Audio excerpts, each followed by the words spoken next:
Hello and welcome. स्वागत है आप सभी का।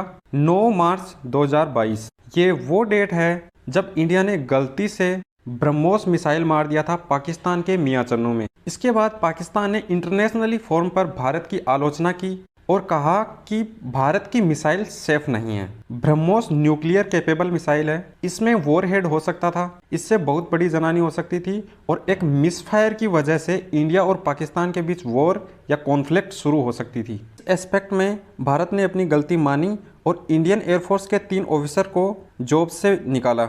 लेकिन पाकिस्तान इस एक्शन के बाद भी खुश नहीं था।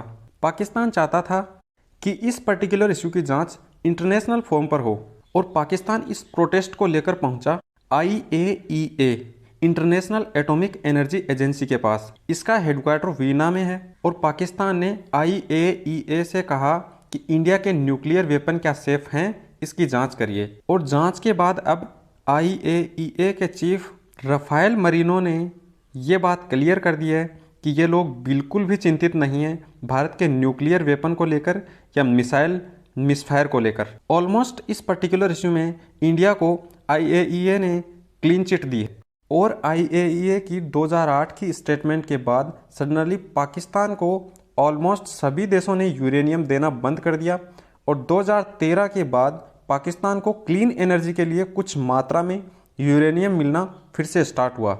और 2008 में ही इंडिया और IAEA ने एक ऐसा एग्रीमेंट साइन किया जिसमें अनइंटरप्टेड यूरेनियम की सप्लाई इंडिया को मिलने वाली थी और इस एग्रीमेंट का पाकिस्तान ने विरोध भी किया था। और ब्रह्मोस मिसाइल के मिसफायर को लेकर पाकिस्तान को उम्मीद ये थी कि 2008 का एग्रीमेंट टूट जाएगा या फिर सैंक्शन लगाए जाएंगे।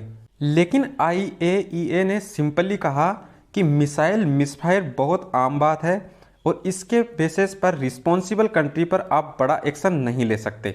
ऐसे ही incidents in the past USA में भी हो चुके हैं। रिसेंटली साउथ कोरिया में शॉर्ट रेंज की बैलिस्टिक मिसाइल मिसफायर हुई थी। तो मिसफायर के बेसिस पर IAEA भारत पर एक्शन नहीं लेने वाला था और ये भी कहा कि इंडिया एक रिस्पॉन्सिबल कंट्री है और हम चाहेंगे कि इंडिया और यूरेनियम परचेज करे और न्यूक्लियर प्लांट डेवलप करे ताकि क्लीन एनर्जी को बढ़ावा मिले। इससे पहले 2008 में IAEA के चीफ मोहम्मद साहब ने कहा था कि पाकिस्तान के न्यूक्लियर वेपन बिल्कुल से अनसेफ हैं और IAEA बिल्कुल चिंतित है पाकिस्तान के न्यूक्लियर वेपन को लेकर। और यही बात कुछ दिन पहले USA प्रेसिडेंट जो बाइडेन ने भी कही थी। पाकिस्तान दुनिया का सबसे खतरनाक देश है जिसके पास न्यूक्लियर वेपन का एडजस्टमेंट नहीं है। IAEA के चीफ राफेल मरीनो ने यह भी ऐड किया कि जिस तेजी से इंडिया में न्यूक्लियर रिएक्टर की संख्या बढ़ रही है उसमें इंडिया का सपोर्ट करेंगे यूरेनियम प्राप्त करने में। भारत में चीन के बाद दुनिया के सबसे ज़्यादा तेजी से न्यूक्लियर रिएक्टर बनाए जा रहे हैं। चीन में सर्वाधिक 21 हैं, उसके बाद भारत में 8 हैं, टर्की में 3, रसिया में 3 हैं। तो चाहे IAEA हो या UN की कोई भी एजेंसी हो, पाकिस्तान को यही जवाब आने वाला था कि इंडिया का ब्रह्मोस मिसाइल इंसिडेंट्स हमारे लिए कोई कंसर्न नहीं है। IAEA इसको लेकर कोई भी एक्शन नहीं लेने वाला था।